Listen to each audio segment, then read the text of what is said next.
Darlene from WTI, and I want to talk to you about this novel I got from John Grisham. It's called Camino Island.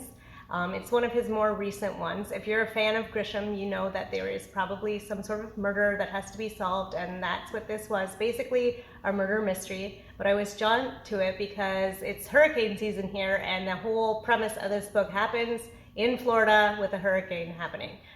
So that was really something I could relate to. It kept my interest. It made our flight go really fast. I got this for a long flight.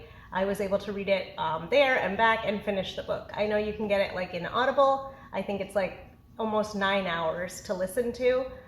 So I can attest to that. It's like 326 pages, medium print.